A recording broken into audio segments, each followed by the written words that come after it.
Hello, and welcome back to the Empire of the Eternal Wheel. Oh, yay.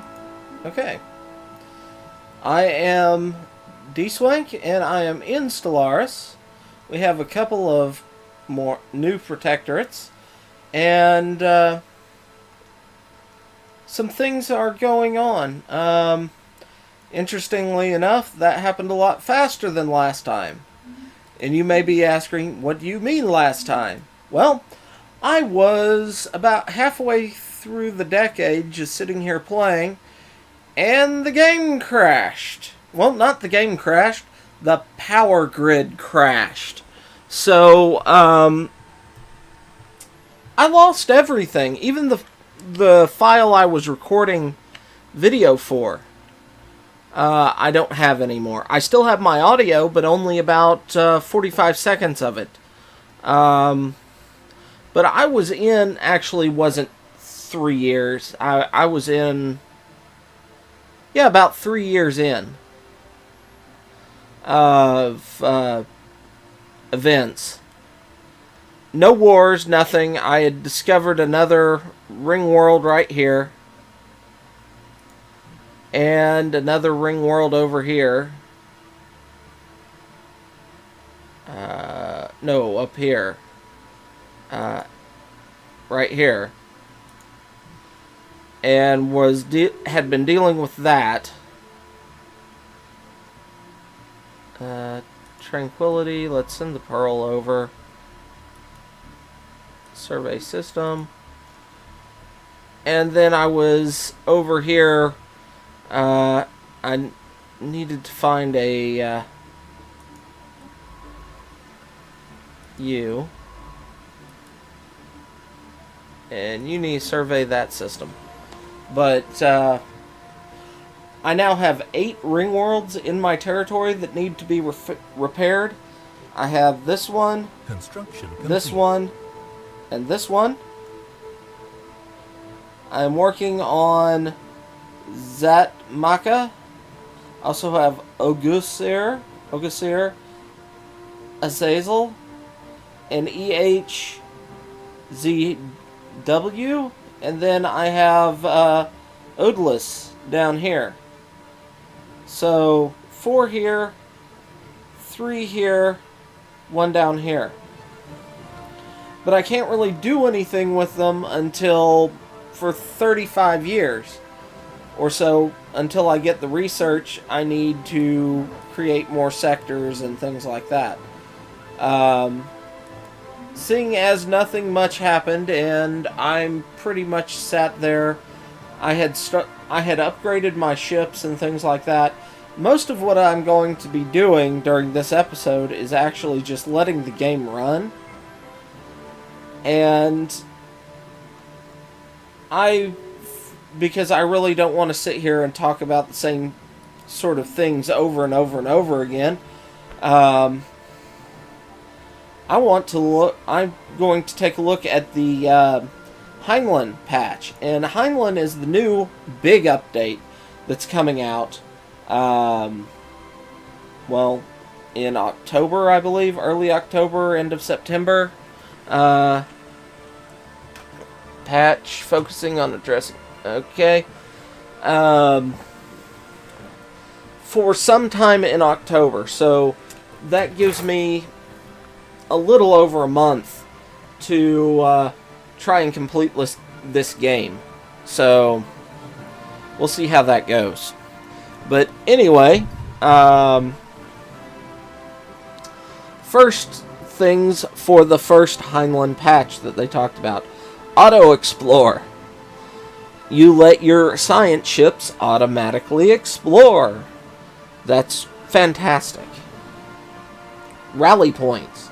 You'll be able to build your ships and have another ship in your fleet classed as a rally point or another fleet.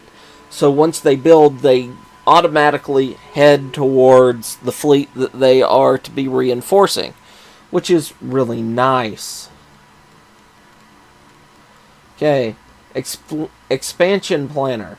Highly requested feature that coming in Heinlein, expansion planner, interface where you can see planets that are available to be colonized or built, or build resources observation stations at. So it's going to be a menu that will tell you how close a planet is and what can be built there, if it can be colonized, things like that. Excuse me.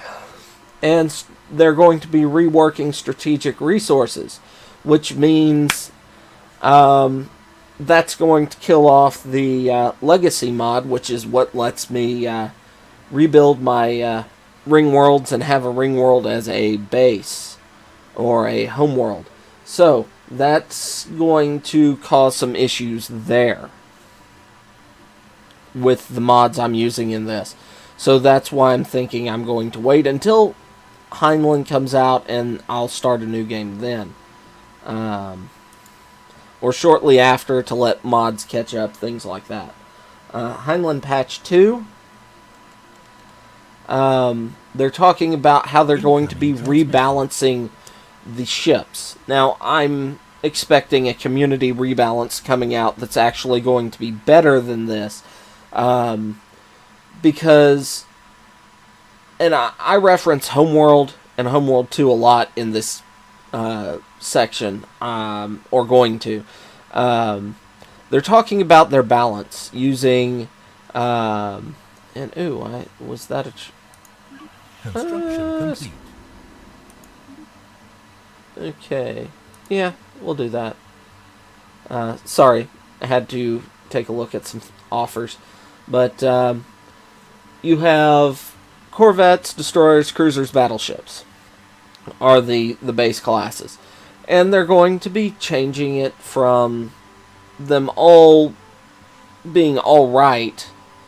And their problem is they're balancing in that if you make one, it's hard to balance a module for 4 different ship classes and make them work. And it's a lot of extra work. So they're going to be changing it to where corvettes are fast ships, agile ships, and are good at taking out capital ships, which are cruisers and battleships. Destroyers are going to be your screening ships. They're going to be for taking out fighters and corvettes and missiles. And then cruisers are going to be your brawlers, which are going to be primarily for taking out the destroyers and for brawling with other cruisers and battleships. And then battleships are going to be things that sit at the back and probably shoot other battleships, other cruisers, or shoot cruisers and shoot at fixed emplacements. Meaning cruisers probably will be able to dodge the battleship shots relatively well. There's some problems with that because it's very rock, paper, scissors. And Homeworld, the original Homeworld, granted it didn't have issues with, module weaponry. It was balanced. You could do fighters against capital ship. You weren't punished for skipping out and building a one-sided heavy fleet, because you could focus your research and try and get the fighter craft out early and just knock people down with fighters and not worry about needing something that purposely took on frigates and another thing that purposely took on battleships and things like that. A fighter was good against fighters. The bomber was good against capitals or frigates or destroyer, any of them.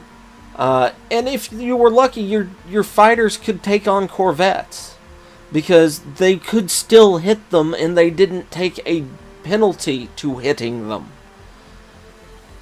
It wasn't a percentage-based hit. They modeled the weaponry so it was ballistic.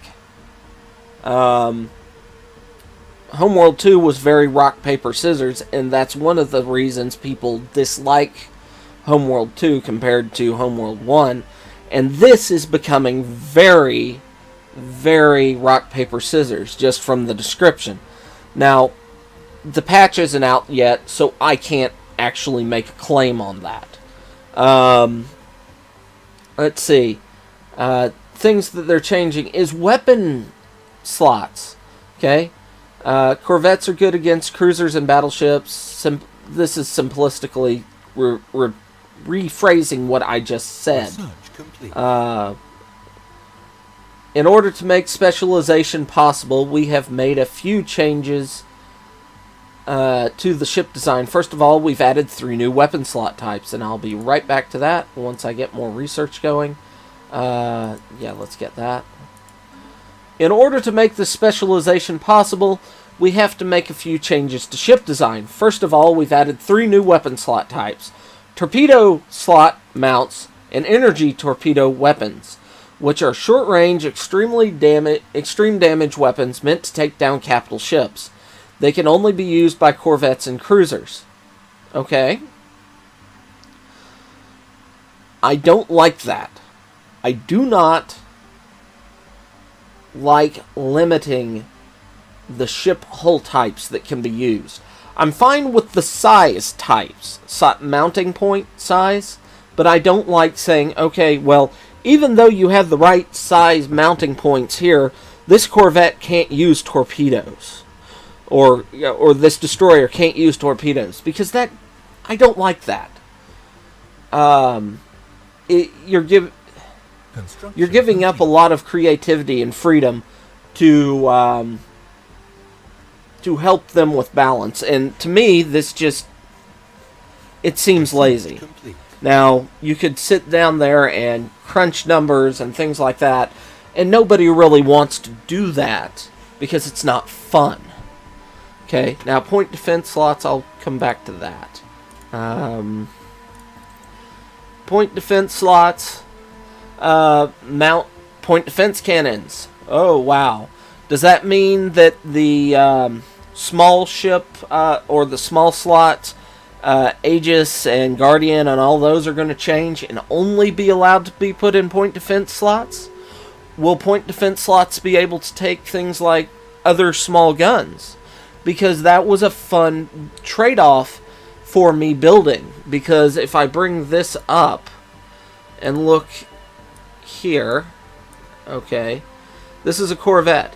Now I could put a point defense system here or here, and okay, fine, I have a point defense system here and it's defending, but you know what, it removes my DPS, the damage my ship could do. And if the ship I'm going up against doesn't use missiles, I've hurt myself in my ship design. So I mean, it was one of those sacrificial things that I liked being able to make that choice on my own. Are the point defense slots going to be locked? That is a big question for me. Will they only have point defense weaponry? If so, they are going to need to really upgrade what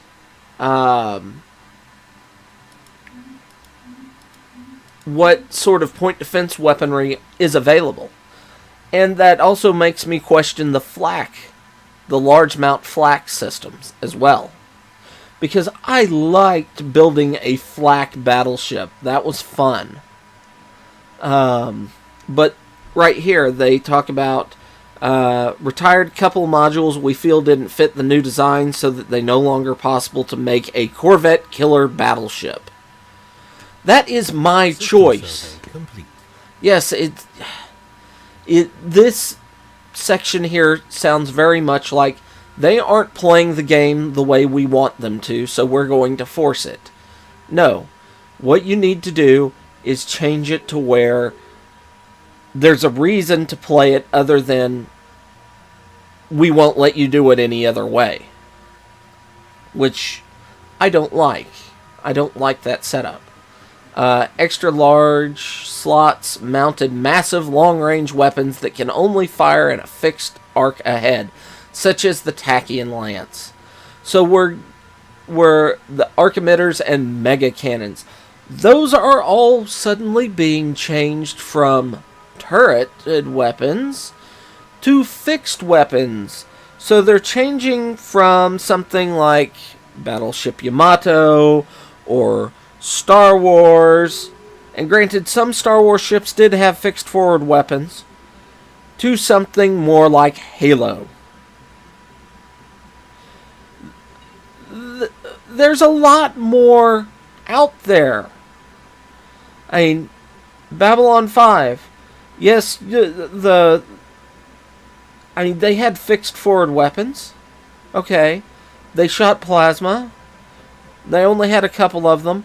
But most of the guns on the ships were turreted. I mean, the Monitor, the White Star, had fixed forward weapons.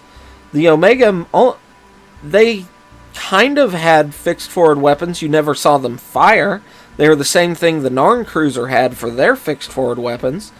But most of the beam weapons were all had a conical area that they could fire in. The fixed forward weapons, they fired plasma mines. So it is different to some extent. So I'm not happy about that. I don't like that. Okay. And it's not a hit against Halo, it's a hit against choice on my end.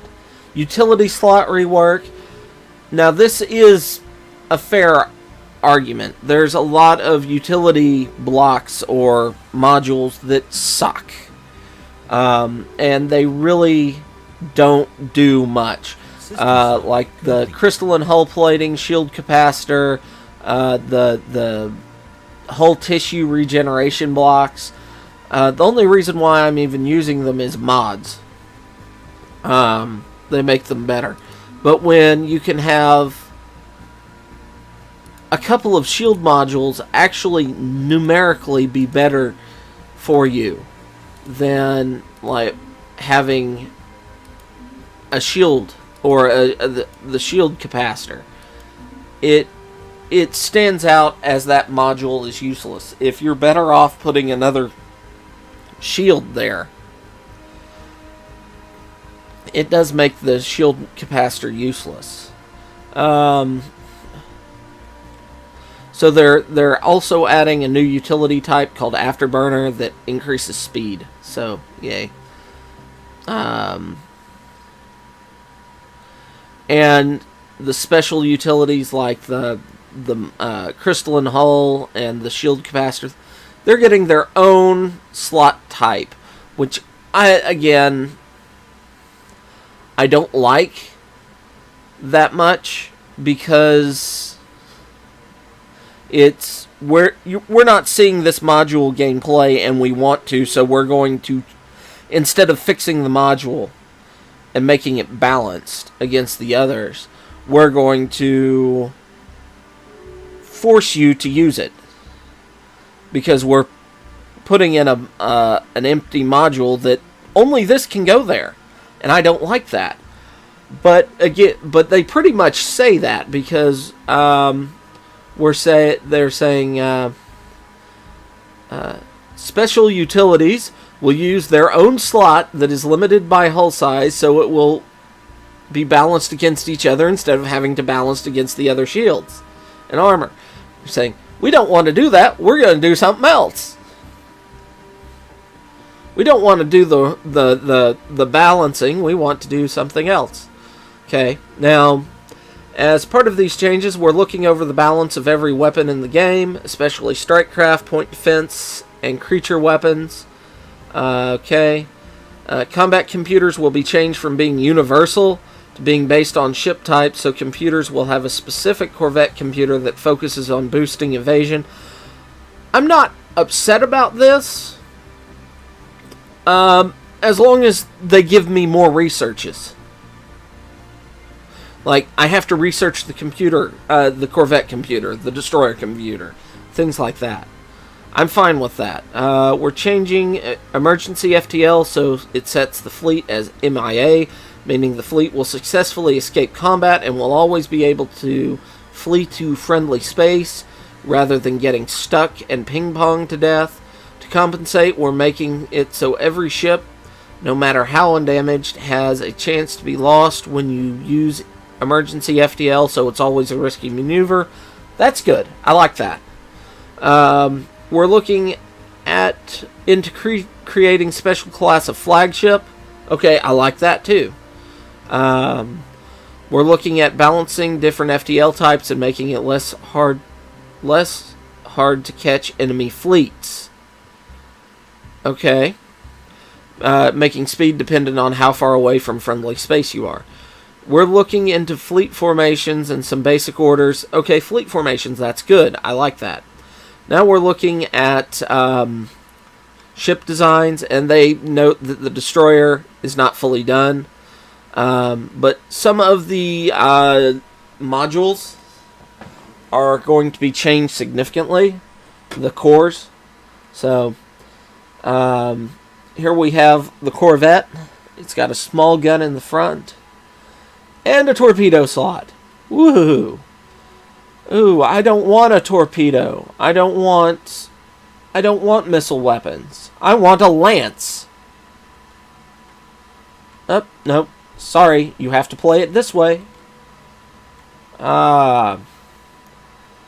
Destroyer. Looks like... Yes, you are... It appears these are forced to be point defense weaponry. Again, I don't like that. Because I don't want point defense weaponry on my destroyer. I want point defense weaponry on my cruiser. Because I don't want my destroyer to function that way. I want my destroyers to function in wolf packs and have a few point defense destroyers and then everything else be damage dealers. Cruiser. Ooh. Here's our battleship. Our entire forward section is one weapon. How lame can that be? And then fleet formations. But you can tell this is one I don't like. I don't like this change at all.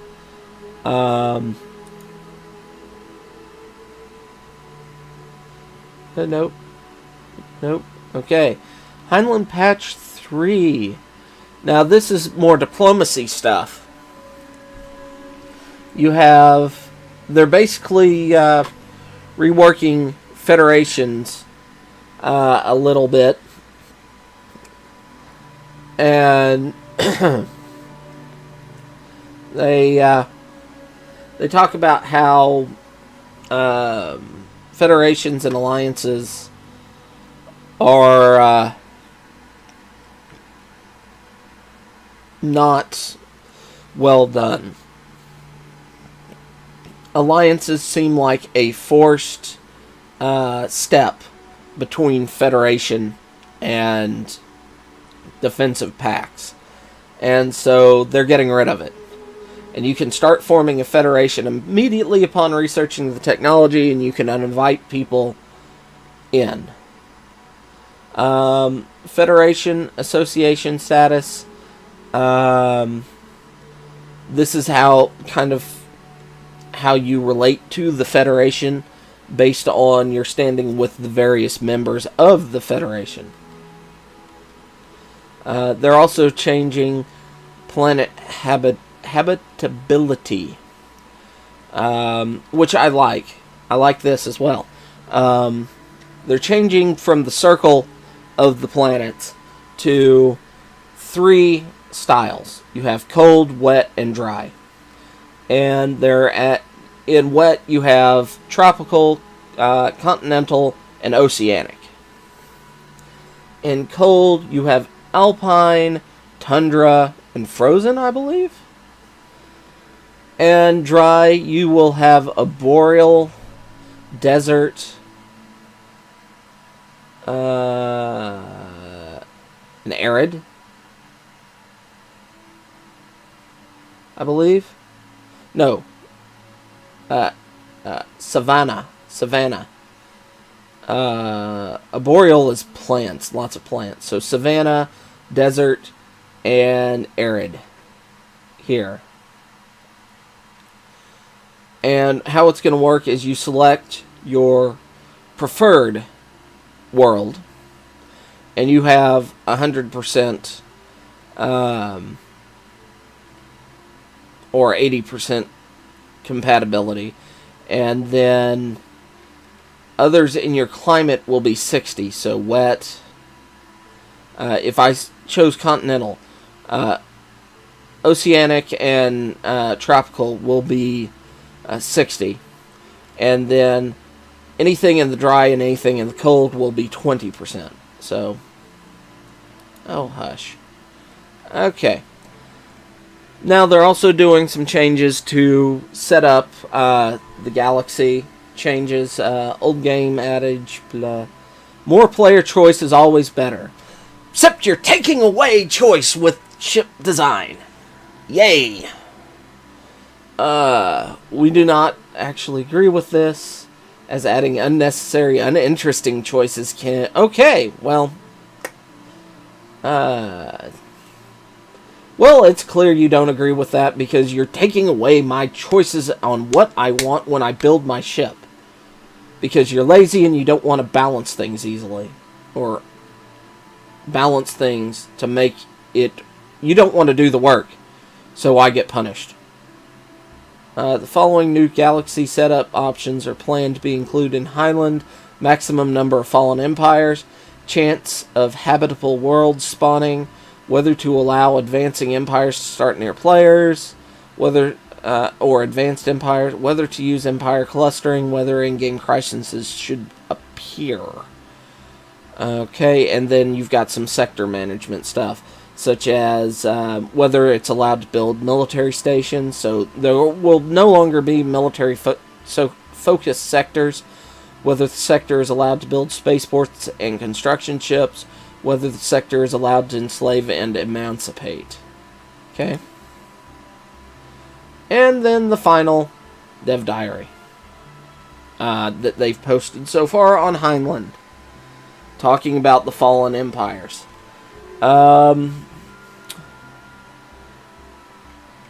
They're adding a new feature to fallen empires called Sleepers Awaken. So basically, these empires are asleep. And I'm going to reference Babylon 5 a lot in this. In-game crisis threaten... Okay, they will wake up. And they will change depending on ethos, and they have different reasons for waking up. So, in-game crisis threatens them or the galaxy. Regular empires growing too strong, technologically advanced. Other fallen empires being defeated by regular empires. Other fallen empires awakening first. All these are things that can wake a fallen empire up. Once they're awake, they will be building their own ships, and they will function like an empire, a normal one, except much more advanced, much more powerful. The military isolationists become jingoistic reclaimers. They'll try and conquer the galaxy. Holy guardians become doctrinal enforcers, and will try and convert the galaxy to their faith. Basically the same thing. Enigmatic observers will become benevolent interventionists and will try and force peace on the empires. Keepers of knowledge will become wrathful regulators and will try and force all other empires to accept their technological primacy. Okay. Babylon 5. Jingoistic reclaimers. Sounds like the Shadows. Enigmatic observers. Sounds kind of like the Vorlons. Awakened empires will start to rapidly expand and colonize. And if they can go after you and attack you. Well, if that's the case, you can try and defend yourself, or you can accept to being a subject under them. And they have special subject types. Reclaimers have thralls, which may not colonize, but can fight amongst each other. Very Shadow-esque.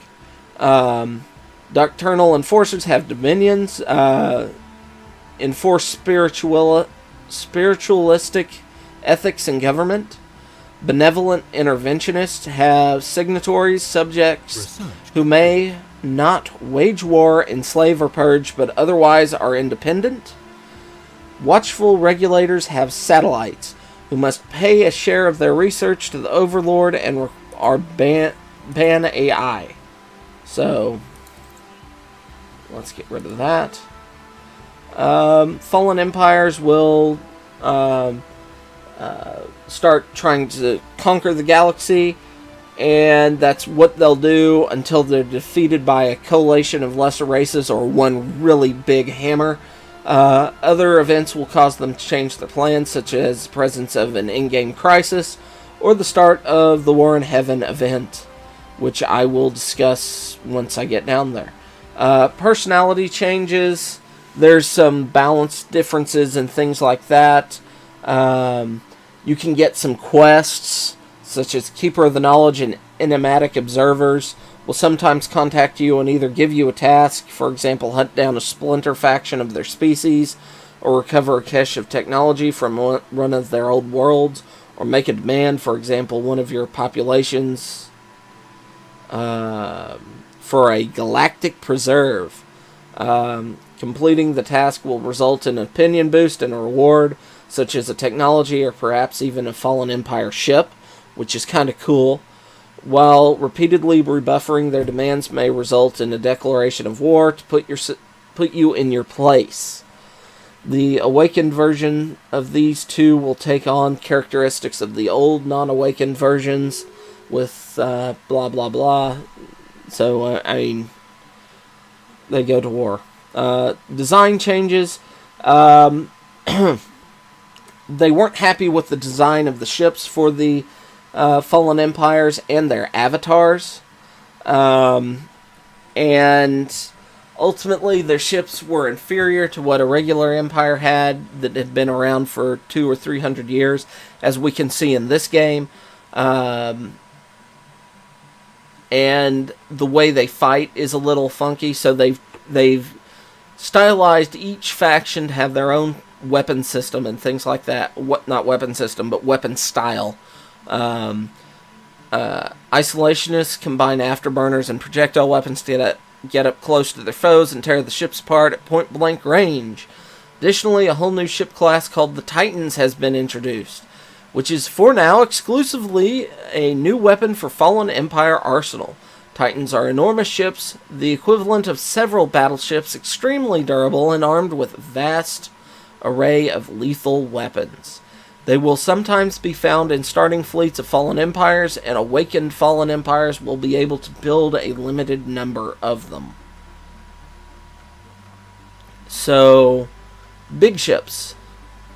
And now the War in Heaven. This is from a DLC, so we'll have to pay for it. But I'm expecting this to be relatively inexpensive for what it adds, unless it adds a significant amount that has not been listed here. Because this is the only paid feature they talk about.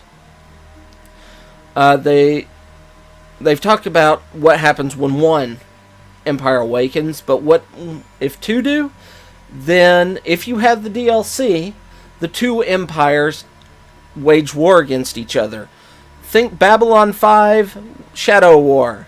And you have two options. You can either join with one of the two factions.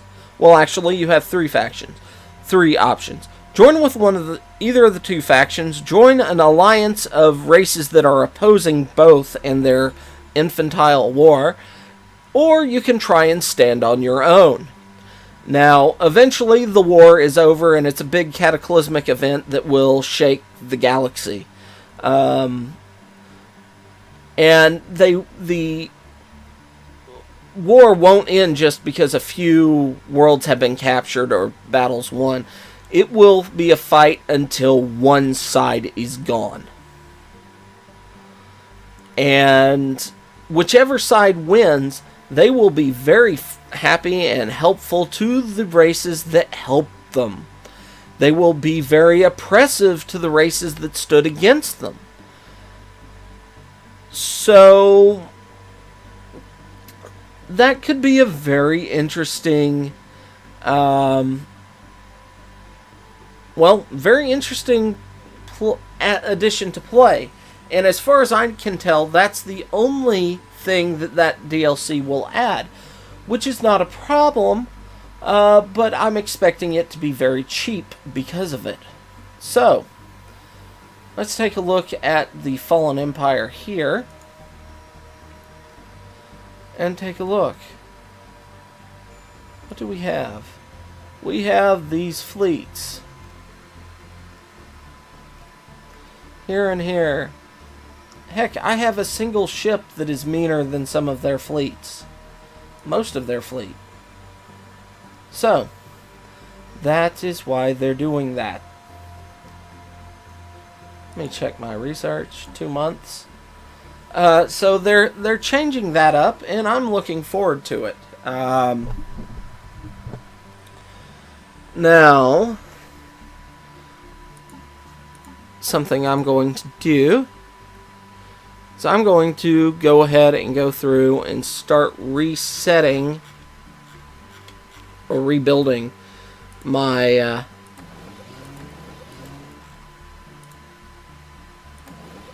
actually, let's do that. Rebuilding my fleets.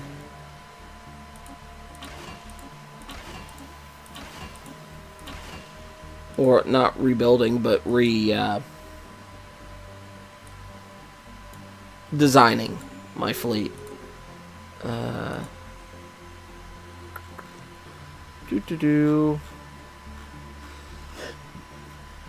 Where are you? My destroyers don't have shields. I just realized that.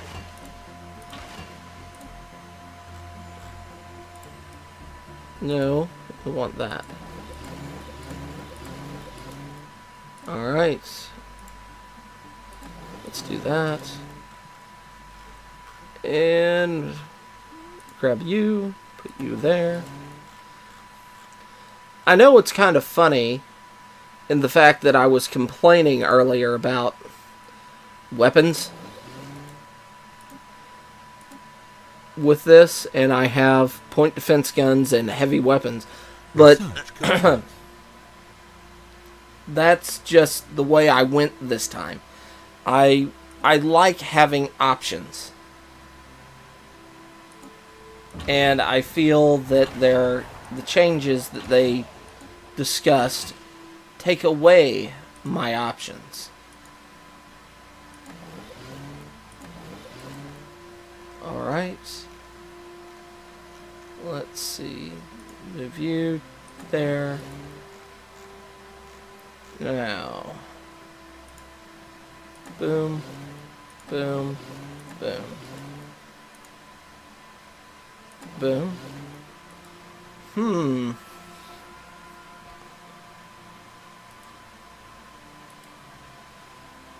I wonder. Okay.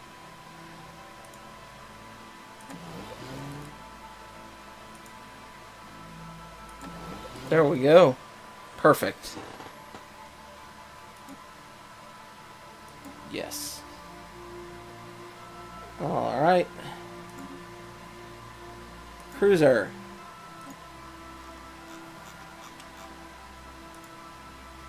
And that would be all I'd be able to put on the front of... and I'd be okay to some extent with those changes if they just added some hull types. And those were options with the hull type. But I really don't like the idea of being forced to design ships in... I know I've built in Space Engineers some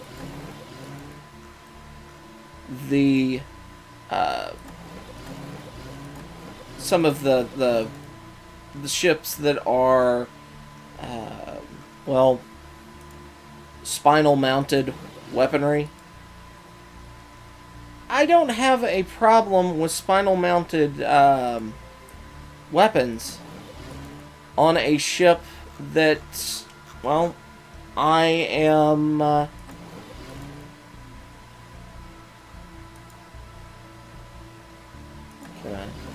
Okay.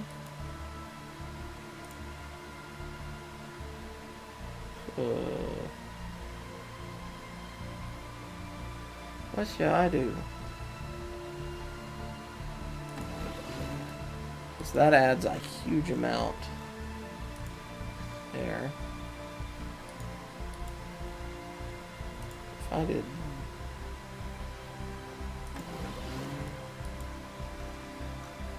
I only have one shield though, so I do want a larger shield.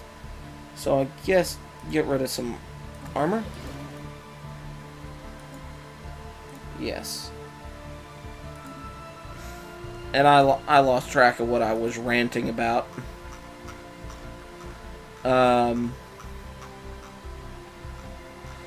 Yeah, Space Engineers. I've built ships in Space Engineers that are spinal mounted heavy weapons, things like that. And I know that. So I'm not saying this with the view of being a hypocrite view. What I'm viewing this as, in Space Engineers, it's a different type of game.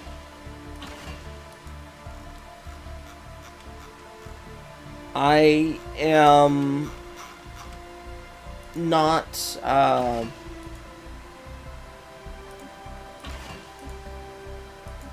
I'm not trying to, well, fly a bunch of ships at once, except in one mod. What I'm trying to do is I am personally piloting a ship.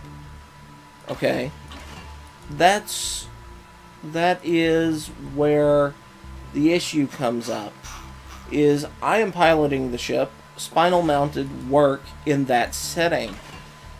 I do not like the idea of using spinal mounted weapons in the setting that this exists in. Carrier, light carrier, shield, two.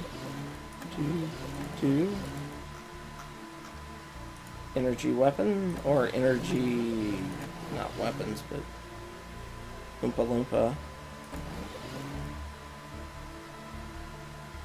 Oh. Okay, well, I needed to do that anyway.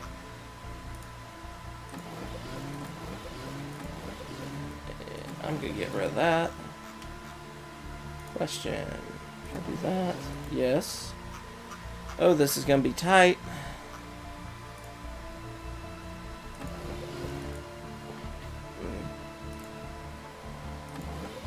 Two. +2. Okay. Whew. Okay. That's the best that carrier's gonna get. Full-size carrier. All I need to upgrade are the lances. No, I also gotta upgrade those.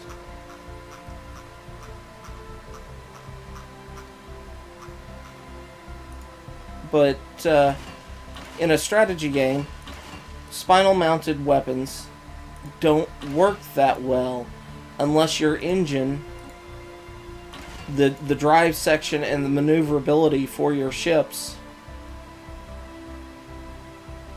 are capable of supporting it. I don't think this game is capable of that.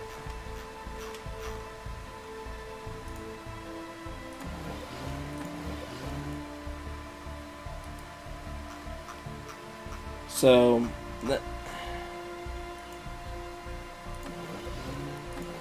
normally, I have found that spinal mounted guns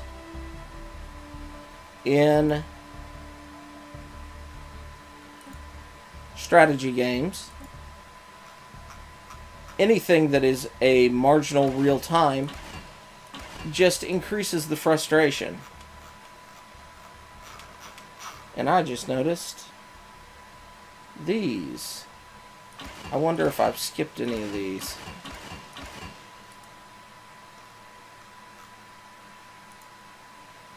Doop. A-doop. A-doop. Alright. Sonic Drive. That means...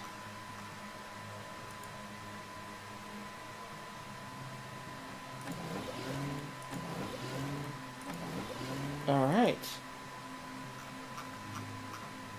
And... Gotta upgrade you with these. Dreadnought. Saved. And the last one I want to upgrade is my flagship.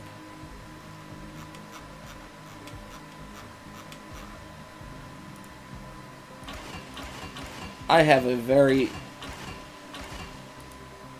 strong opinion on some of the way they're going about balancing this game, because I disagree with a lot of what they're doing. Because, well, if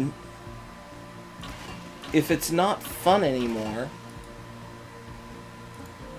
and I can see through a lot of things other games I have experienced, how it would be very easy for them to screw the pooch on it. And the game loses that fun factor.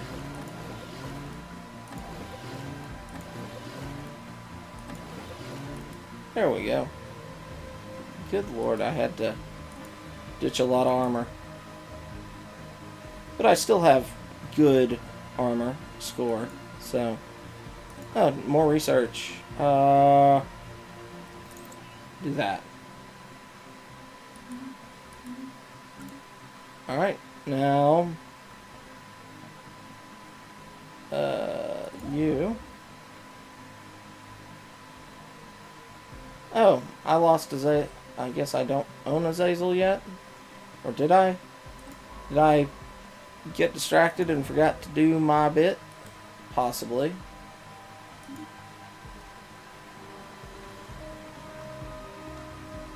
Very possibly.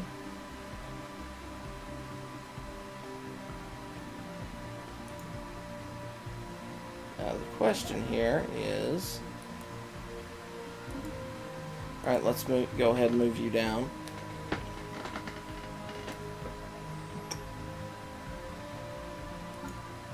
Alright. 4 and 6 months. Okay, so it's been 2.5 years since this episode started. I'm gonna wait until well, 4 more months. I don't think anything exciting's going to happen, but I guess I could start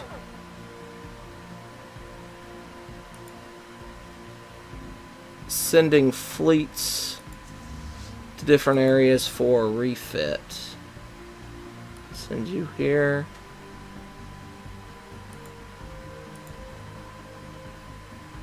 Grab you to Ides. Grab you to here. Actually, no. Let's make them refit my flagship at their conquered area. Alright. Let's grab you, send you here, and once they're there, we're going to have you get refit.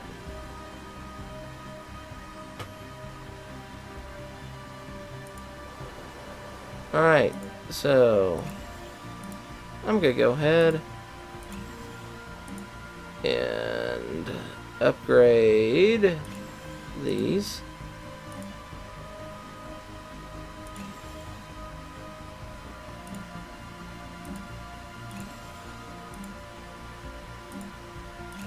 Research complete. I find it interesting. I have no faction unrest. Let's see. Engineering facility. Upgrade to planetary capital. New research. Order transmission range.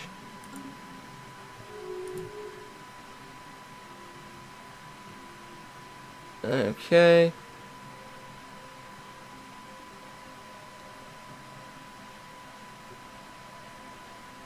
Let's see. Where is Zakma? Okay. Zakmaka. Let's terraform. And terraform. Alright. It's going to be a while before I can colonize that, but it's fine.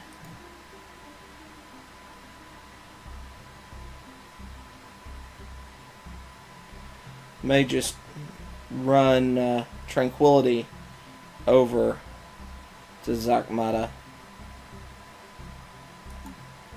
Yeah, I think that's what I'm gonna do.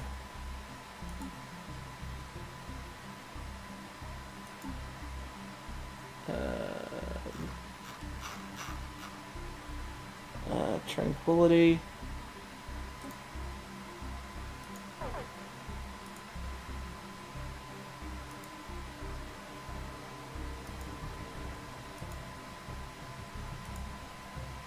There.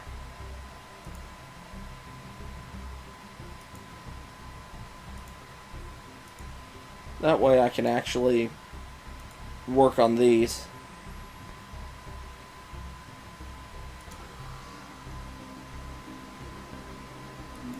Alright.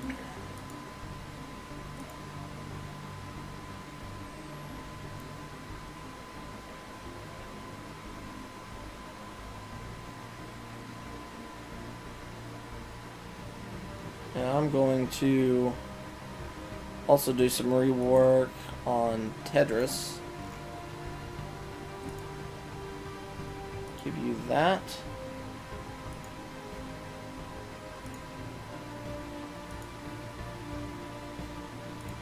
That is the territory owned by Tedris. And I'll give you that.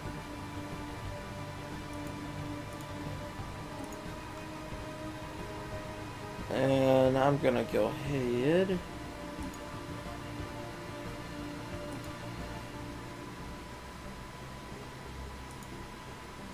Research complete. And do this.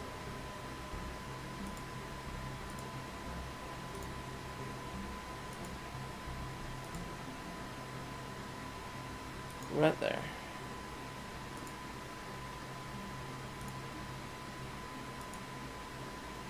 That's owned by Tranquility. Sector.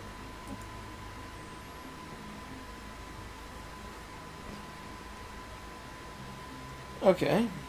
New research. Construction time.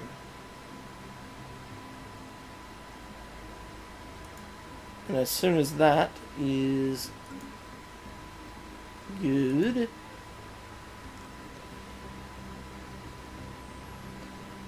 and I'm going to actually combine Gab.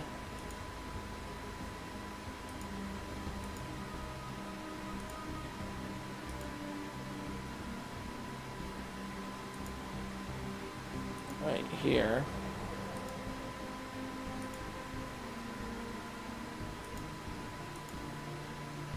Close that. And there. Come on. There we go. And I've been considering about nixing Charity.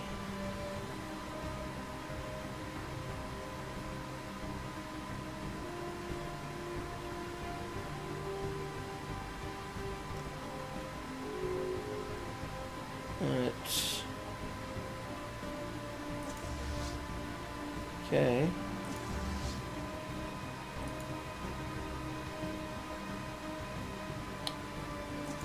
Get you. And when I say nixing charity, I mean upgrading it or moving it over to a another region. All right.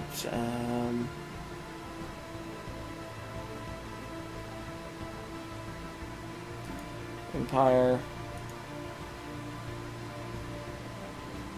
Okay, I can recruit one.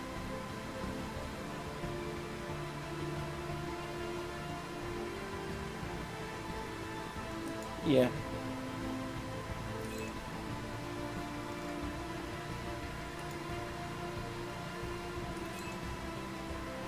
There we go.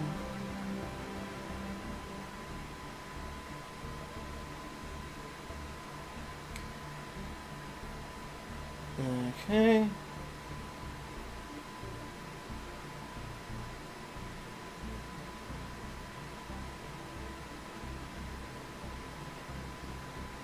This is what they're giving us.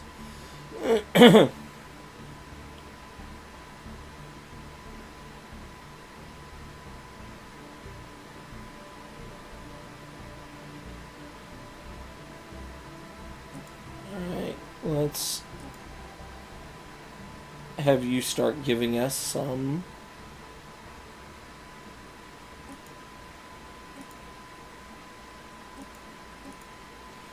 Up it to 50%.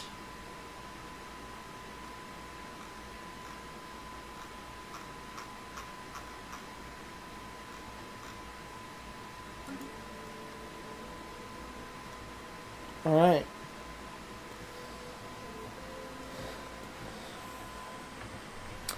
So, this is part 1 of the 11th decade. I hope you've enjoyed it. The power didn't go out this time, so yay. We've done some sector management, things like that. I ranted and raved about the Heinlein patch, which I'm, as you could tell, not too fond of. Research complete. And I hope you enjoyed it.